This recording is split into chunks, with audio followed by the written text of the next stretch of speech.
భారీ సంఖ్యలో భక్తుల రాకతో మేడారం రద్దీగా మారింది. మహాజాతరకు ముందే భక్తులు మేడారానికి పోటెత్తుతున్నారు. మహాజాతర ఏర్పాట్లపై మరిన్ని డీటెయిల్స్ మేడారం నుంచి కృష్ణమోహన్, బాలకృష్ణ, శ్రీధర్ లైవ్ లో అందిస్తారు.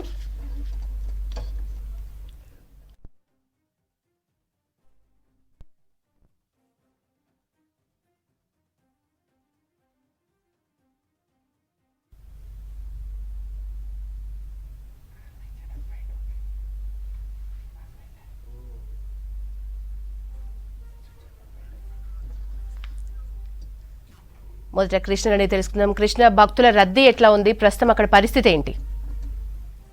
మేడారం ఇప్పుడు మెట్రోపాలిటన్ సిటీగా మారింది. ఇది చాలా చిన్న కుగ్రామం, అందరికీ తెలిసిందే, దండకారణ్యంలో ఉంటుంది.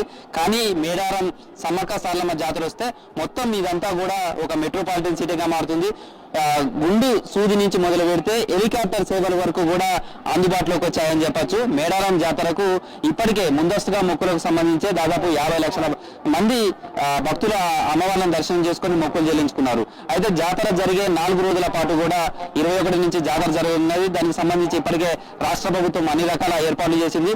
కానీ ఈసారి అంచనా వేస్తున్న ప్రకారం అయితే చూస్తే గతానికంటే ఎక్కువ మంది భక్తులు హాజరవుతారని అంచనా వేస్తున్నారు. ఇప్పటివరకు 1,25 లక్షల మంది అనుకున్నారు మొదట్లో. కానీ ముందస్తుగా వస్తున్నటువంటి భక్తుల అంచనా చూసి 1,50 లక్షల వరకు హాజరయ్యే అవకాశం ఉంటుంది ఆ 4 రోజులు అనుకున్నారు. కానీ గత 2-3 రోజులుగా చూస్తే భక్తుల తాకిడి చాలా ఎక్కువగా కనిపిస్తుంది. దీంతో ఈ 4 రోజుల పాటు మేడారం సమ్మక్క సారలమ్మకు సంబంధించినటువంటి జరిగే మహాఘట్టానికి సంబంధించినటువంటి 4 రోజుల పాటు అమ్మవారు వనం నుంచి జనంలోకి వచ్చే ఈ 4 రోజుల పాటు దాదాపు 2 కోట్ల మంది వరకు కూడా ఈసారి భక్తులు అమ్మవార్ల దర్శనానికి వస్తారనేది అంచనా వేస్తున్నారు. ఈసారి వచ్చే భక్తులకు ఎలాంటి ఇబ్బంది కలగకుండా కావాల్సినటువంటి అన్ని సౌకర్యాలు చేస్తున్నాం అనేది ప్రభుత్వం చెప్తుంది. అదే సమయంలో రాష్ట్ర ప్రభుత్వం మహాలక్ష్మి స్కీమ్ అందుబాటులోకి తీసుకొచ్చింది. బస్సులు ఎక్కువగా, అంటే గతంలో ఎప్పుడూ లేదు, ఈసారి రికార్డు స్థాయిలో 6,000 బస్సులను మేడారం కోసమే సిద్ధం చేశారు. దాదాపు 58 పికప్ పాయింట్లను ఏర్పాటు చేశారు రాష్ట్రంలో వివిధ ప్రాంతాల నుంచి. ఇప్పటికే భక్తుల రాక ఆర్టీసీ నుంచి మొదలైంది. గతంలో అయితే 20 లక్షల మంది వరకు కూడా 2020కి సంబంధించిన జాతరలో అత్యధికంగా 20 లక్షల పైగా భక్తులు ఆర్టీసీ బస్సులలో వచ్చారు. కానీ ఈసారి మహాలక్ష్మి స్కీమ్ మహిళలకు ఆర్టీసీ బస్సులో ఉచితం ఉన్న నేపథ్యంలో దాదాపుగా 35 నుంచి 40 లక్షల మంది కేవలం ఆర్టీసీ బస్సులలోనే ఈ మేడారం జాతరకు సంబంధించిన దాంట్లో దర్శనానికి వచ్చే అవకాశం ఉందనేది అంచనా వేస్తున్నారు. అందుకోసమే 6,000 బస్సులను కూడా సిద్ధం చేశారు. అదేవిధంగా క్యూ లైన్లకు అంటే పికప్ పాయింట్ దగ్గర కావచ్చు, తర్వాత బస్సులు ఎక్కడానికి సంబంధించి అక్కడ కావచ్చు, ఇక్కడ కౌంటర్స్ కూడా ఎక్కువగా పెట్టారు. తర్వాత ఆర్టీసీ బస్సులకు సంబంధించినటువంటి పార్కింగ్ కావచ్చు, తర్వాత బస్ స్టాండ్ కు సంబంధించిన తాత్కాలిక బస్ స్టాండ్ ఏదైతే ఉందో అది కూడా ఎక్కువ విస్తీర్ణంలో ఉండే విధంగా చూశారు. వచ్చే భక్తులు ఎక్కడ కూడా ఆర్టీసీ బస్సు దిగిన తర్వాత ఇబ్బంది పడకుండా నేరుగా గద్దెల వద్దకు వచ్చి దర్శనం చేసుకోవడానికి కావాల్సినటువంటి ఫెసిలిటీస్ ఆ వైపుగా చేశారు. అయితే మేడారం జాతర అనగానే మనకు గుర్తుకొచ్చేది ఒకటి పోలీస్ శాఖకు సంబంధించి. పోలీస్ శాఖ చాలా కీలకంగా ఉంటుంది. ఎందుకంటే కోట్లాది మంది భక్తులు వస్తారు, వాళ్ళకి కావాల్సినటువంటి భద్రత కల్పించాలి, ట్రాఫిక్ సంబంధించినటువంటి అంశాలు చూడాలి, తర్వాత వాళ్ళు సేఫ్ గా మళ్ళీ ఎలాంటి యాక్సిడెంట్లు కానీ ఏవి కూడా జరగకుండా దర్శనం అవన్నీ చేసుకుని మళ్ళీ ఇంటికి వెళ్ళడానికి ఇదంతా కూడా పోలీస్ శాఖ చాలా కీలకంగా ఉంటుంది. సేమ్ టైంలో క్యూ లైన్లలో కూడా రద్దీని ఎప్పటికప్పుడు నియంత్రించాలి, ఇటు ట్రాఫిక్ సంబంధించి రోడ్ల మీద. సేమ్ టైంలో అదేవిధంగా గదెల దగ్గర కావచ్చు, తర్వాత జంపనబాబు లాంటి పరిసర ప్రాంతాల్లో కావచ్చు పుణ్య స్నానాలు చేస్తుంటారు. చాలా మంది వాటర్ ఫ్లో ఎక్కువ ఉంటుంది, అలాంటి దగ్గర కూడా గజయితగాలను పెట్టారు. సేమ్ పోలీస్ పహారా ఎక్కువగా ఉంది. తర్వాత అమ్మవార్లను వనం నుంచి జనంలోకి తీసుకురావడం కావచ్చు, మళ్ళీ వన ప్రవేశం, ఇలా అన్ని సందర్భాల్లో కూడా చాలా పోలీస్ శాఖ చాలా కీలకంగా ఉంటుంది. ఆ తర్వాతకు సంబంధించి రెవెన్యూ కావచ్చు, మిగతా డిపార్ట్మెంట్ అంతా కూడా కీలకంగా ఉన్నప్పటికీ కూడా ఆ తర్వాత స్థానం మాత్రం విద్యుత్ శాఖకే ఉంటుందని చెప్పచ్చు. ఎందుకంటే నిరంతర విద్యుత్తును ఇక్కడ అందించాల్సి ఉంటుంది. ఇది కూడా కేవలం ఈ నెల రోజుల పాటే ఉంటుంది. అందులోనూ 21 నాడు నుంచి ప్రారంభమయ్యే మహాజాతరకు సంబంధించి 4 రోజుల పాటు మాత్రం ఎక్కడ కూడా విద్యుత్ కు చిన్న అంతరాయం లేకుండా కూడా మెట్రోపాలిటన్ సిటీ ఎలా ఉంటుందో దాదాపుగా ఒక 25 కిలోమీటర్ల మేర, అంటే మేడారం నుంచి 25 కిలోమీటర్ల మేర ఎక్కడ చూసినా జన సందోహం ఉంటుంది, వాహనాల రద్దీ ఉంటుంది.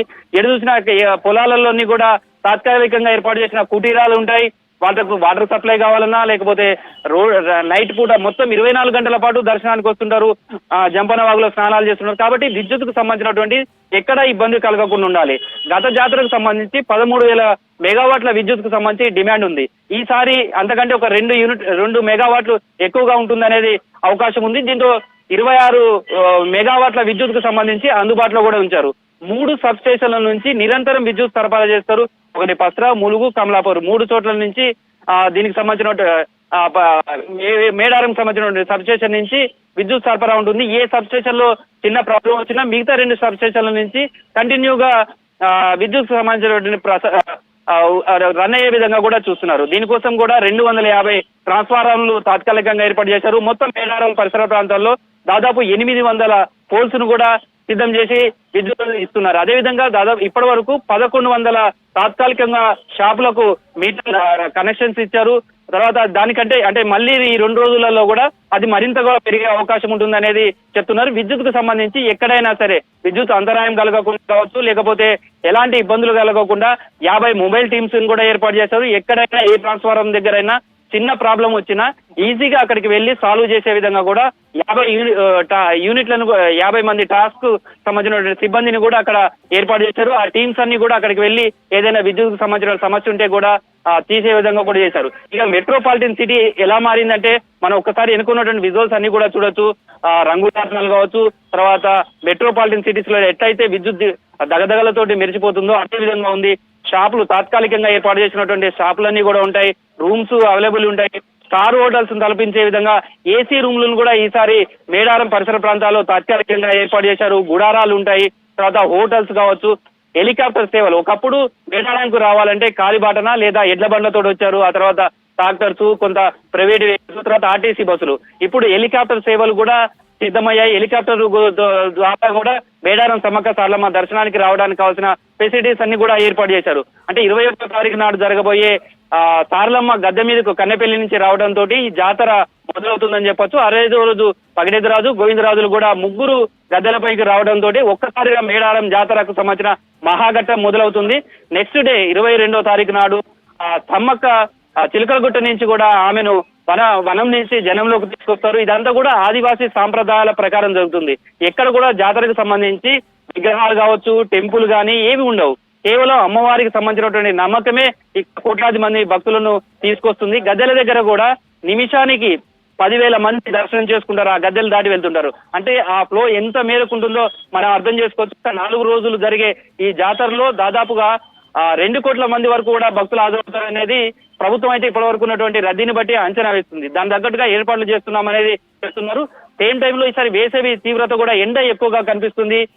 దీంతో వచ్చే భక్తులకు వాటర్ కు సంబంధించినటువంటి ఇబ్బందులు ఏర్పడకుండా, తర్వాత డిహైడ్రేషన్ కు గురయ్యే అవకాశాలు ఎక్కువగా ఉంటాయి. తర్వాత కొంత అస్వస్థకు గురయ్యే అవకాశం ఉంటుంది. ఎండ తీవ్రత ఎక్కువగా ఉంది కాబట్టి దానికి తగ్గట్టుగా హెల్త్ డిపార్ట్మెంట్ కూడా అలర్ట్ చేశారు. అదేవిధంగా క్యూ లైన్లు కావచ్చు, ప్రజల దగ్గర కూడా స్ప్రింక్లర్ ఏర్పాటు చేస్తున్నారు. ఎప్పటికీ వాటర్ ని చల్లే విధంగా.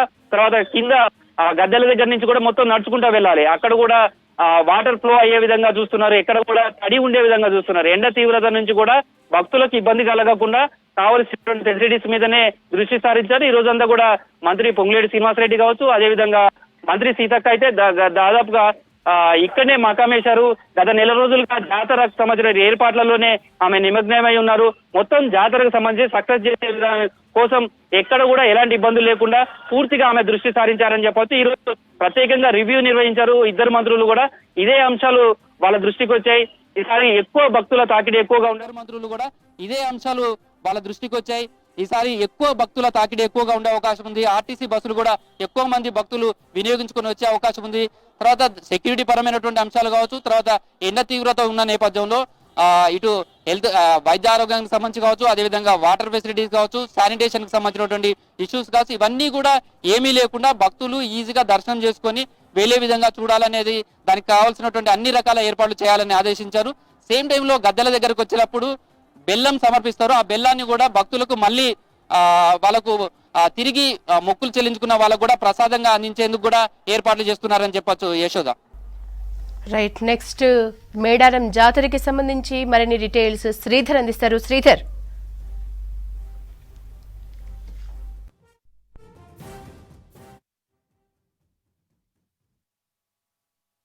ఉన్నాం సమ్మక్క గద్దె వద్ద ఉదయం నుంచి కూడా భారీగా ఏదైతే అమ్మవారికి మొక్కులు సమర్పించుకునేందుకు ఏదైతే సమ్మక్క గద్దె వద్ద కావచ్చు, సారక్క గద్దె వద్దకు భక్తులు చేరుకుంటున్నారు. కంటిన్యూస్ గా ఉదయం నుంచి కూడా ఈరోజు భక్తుల రాక అయితే పెరిగింది.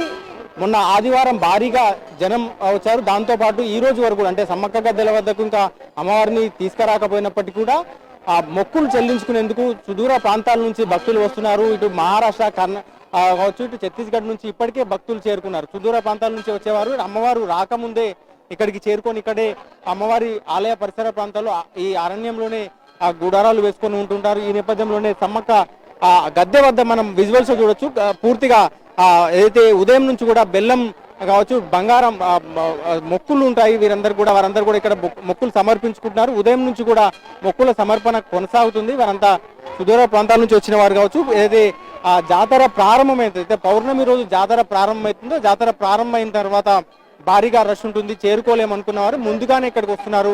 పౌర్ణమి రోజు అమ్మవారిని తీసుకొచ్చే గద్దెల వద్ద కావచ్చు, ఇక్కడ ఏదైతే ఈ ప్రాంగణంలో ఉన్నటువంటి సమ్మక్క సారలక్క గద్దెలు, ఇటు పడిగిద్ద రాజు గద్దెలు, గోవిందరాజు, ఈ వీరి ఏదైతే వారికి మొక్కులు సమర్పించుకునేందుకు ఇక్కడికి వస్తున్నారు. ప్రత్యేకించి ఒడిబియ్యం పోయడం కావచ్చు, వీరికి బెల్లం ఏదైతే బంగారంగా నిలువెత్తు బంగారాన్ని సమర్పించేందుకు భారీగా ఇక్కడికి చేరుకుంటున్న నేపథ్యంలో ఇటు అందుకు తగ్గట్టు ఏర్పాట్లు కూడా చేస్తున్నారు. మరోవైపు ఏదైతే మనము ఏదైతే ఇక్కడికి చేరుకుంటున్న భక్తులందరూ కూడా వారికి అన్ని ఏర్పాట్లు కూడా చేశారు. ప్రస్తుతం ఆ సమ్మక్క సారక్క గద్దె వద్దకు ఏదైతే సీతక్క కూడా ఇక్కడికి చేరుకున్నారు.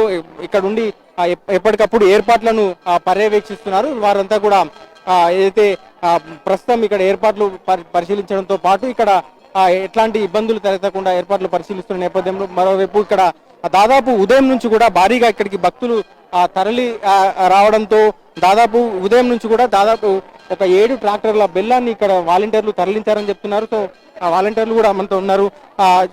వారితో మాట్లాడడం చెప్పి ఏం పేరు నీ పేరు? జాడు మల్లేష్. ఎంత ఎంత ఎంత ఎంత తరలించారు ఇప్పటిదాకా బెల్లం ఉదయం నుంచి? 7 ట్రాక్టర్ల వస్తున్నారు జనం. ఇంకా ఈ రోజు ఉదయం నుంచి బాగానే వచ్చారు జనం? చాలా వచ్చారు జనాలు, బాగానే వచ్చారు. ఏమేమి ఇస్తున్నారు, ఎక్కడ అంటే ఏమేమి సమర్పిస్తుంటారు ఇక్కడ? ఇక్కడ బెల్లం కానీ జాకెట్ కానీ అవన్నీ. మీరు ఎంతమంది పని చేస్తున్నారు ఇక్కడ? 200 మంది చేస్తున్నారు. సో సీతక్కతో పాటు చాలా మంది ఇటు విఐపీలు కూడా ఎప్పటికప్పుడు ఏర్పాట్లను పర్యవేక్షిస్తున్నారు. సో వారితో మాట్లాడే ప్రయత్నం చేద్దాం. సీతక్క లైవ్ చెప్పండి, అంటే ఎట్లా ఏర్పాట్లు? ఏర్పాట్లన్నీ బ్రహ్మాండంగా ఉన్నాయి. మీకు తెలుసు, అసలు మంగళవారం అంటే సోమవారము ఇట్లాంటి రద్దీ మనం గతంలో ఎప్పుడు చూడము. అంటే ప్రతిరోజు ఈ భక్తులు రావడం అనేది చాలా ఆనందదాయకంగా ఉంది. అన్ని ఏర్పాట్లు చేసినాము. ఎంత మంది వచ్చినా కూడా వాహనాలకు కానీ, అదే విధంగా దర్శనాలకు కానీ, క్యూ లైన్స్ కానీ, డ్రింకింగ్ వాటర్ కానీ, లైటింగ్స్ కానీ అన్ని ఏర్పాటు చేసినాం. వచ్చేటువంటి భక్తులకు ఒకటే విజ్ఞప్తి, క్రమశిక్షణతో వచ్చి దైవ దర్శనం చేసుకుంటే అందరికీ దేవుడు దర్శనం ఇస్తాడు. ఇప్పుడే ఇట్లా ఉండదు, జాతర రోజు ఇంకా రష్ బాగా పెరిగే లక్షలు ఇప్పటికే 55 లక్షలు 60 లక్షల మంది వచ్చారు అనేది పోలీస్ అధికారుల అంచనా ఉంది. మాకు కూడా చాలా గర్వంగా ఉంది. ఆ తల్లి బిడ్డలుగా, ఆ జాతి బిడ్డలుగా ఇంత ఒక వనంలో నుంచి ఈ భక్త కోటిని, అంటే ప్రజల యొక్క నమ్మకం, విశ్వాసం ఆ తల్లుల మీద పెరగడమే ఇంత భక్తి, ఇంత జనాలు రావడానికి కారణము. కాబట్టి ఆ జాతి బిడ్డలుగా ఆ తల్లుల యొక్క కీర్తి ప్రపంచానికి చాటాలి. ప్రజలందరికీ కూడా ఈ గొప్ప వైభవం తెలియాలి, వాళ్ళ చరిత్ర తెలియాలి. దానిలో భాగంగా మీ మీడియా పాత్ర కూడా మాకు ఎంతో సహకరించాలి. ఎందుకంటే వనదేవతలు అడవులలో ఉండి 2 ఏళ్ల తర్వాత మళ్ళీ జనంలోకి వచ్చేటువంటి మహాఘట్టం. మనం 2 సంవత్సరాలు ఈ మహాఘట్టం కోసం ఎదురు చూస్తాం. కాబట్టి ఎక్కడ చూసినా శివశక్తులు, శివసత్తులు, మరి కోలాహాలు, ఎదురు పిల్లలు ఇవ్వడము ఇదంతా కూడా జరుగుతుంది. ఇది ప్రపంచంలోనే మరి అతిపెద్ద ఆదివాసీ జాతర కుంభమేళ. అన్ని వర్గాలు, అన్ని మతాలు, కులాలు, మతాలు, ప్రాంతాలకు అతీతంగా ఈ వనదేవతలను పూజించడం కోసం వస్తారు, దర్శించుకోవడం కోసం వస్తారు. చాలా గొప్ప అదృష్టం ఈ ప్రాంతంలో పుట్టిన బిడ్డగా, మా జాతి బిడ్డలుగా మేము గర్వపడతా ఉన్నాం. మంత్రి సీతక్క కూడా చెప్తున్నారు, ఈ ప్రాంత ఈ జాతి ఏదైతే ఆదివాసీ సాంప్రదాయాల ప్రకారం పూర్తిగా ఎన్ని ఏర్పాట్లు చేశామని, దాంతోపాటు వేలాదిగా లక్షలాదిగా భక్తులు తరలి వస్తున్నంతో సంతోషంగా ఉందని, అందుకు తగ్గట్టు ఏర్పాట్లు చేశామని చెప్తున్నారు. మొత్తంగా ఇటు సమ్మక్క గద్దెల వద్ద కావచ్చు, సారక్క గద్దెల వద్ద ఈరోజు ఉదయం నుంచి కూడా భారీగా మొక్కులు సమర్పించుకునేందుకు సుదూర ప్రాంతాల నుంచి, ఇతర రాష్ట్రాల నుంచి కూడా చాలా మంది భక్తులు చేరుకున్నారు. సో ఇప్పటికీ అంటే ఇంకా అమ్మవారు ఏదైతే సమ్మక్కను ఈ గద్దెల మీదకి తీసుకురాలేదు. ఇప్పటికీ ఇంకా ఉదయం నుంచి కూడా ఏదైతే గత వారం రోజుల నుంచి కూడా కంటిన్యూస్ గా ఏదైతే భక్తుల రాక కొనసాగుతుంది. ఈ అమ్మవారిని ఏదైతే ఇక్కడికి తీసుకొచ్చిన తర్వాత కూడా ఇంకా కంటిన్యూస్గా లక్షలాది మంది భక్తులు వస్తున్నందుకు దానికి సంబంధించిన ఏర్పాట్లు కూడా చేశామని అన్ని ఎవరికి ఎలాంటి ఇబ్బందులు తలెత్తకుండా ఏర్పాట్లు చేశామని చెప్తున్నారు. సో ఎప్పటికప్పుడు మంత్రులు ఇక్కడ ఏదైతే అధికారులతో సమీక్షిస్తున్నారు. భక్తులకు ఎట్లాంటి సమస్యలు తలెత్తకుండా కూడా అన్ని ఏర్పాట్లు చేశామని చెప్తున్నారు. ఇప్పటికే పోలీస్ బందోబస్తు కావచ్చు, ఇక్కడ అమ్మవారి అయితే మేడారం నుంచి ఇటు లోపలికి వస్తున్న తరుణంలోనే చాలా మంది తన్మయత్వంతో ఊగిపోతుంటారు. ఏదైతే శిగాలు కూడా కావచ్చు, వారంతా కూడా సమ్మక్కను ఆవహించుకుంటుంటారు. ఈ నేపథ్యంలోనే సో వారికి అన్ని ఏదైతే జంపన్న వాగులో స్నానాలు ఆచరించిన తర్వాత ఇక్కడికి రావడం కావచ్చు. సో మేడారంలో ఎట్లాంటి అయితే సమ్మక్కను కొలుచుకునేందుకు ఎట్లాంటి ఇబ్బందులు లేకుండా అధికార యంత్రాంగం అంతా కూడా ఇక్కడే ఉండి పర్యవేక్షిస్తుందంటూ కూడా అదైతే మంత్రి సీతక్క తెలుపుతున్నారు. యశోద.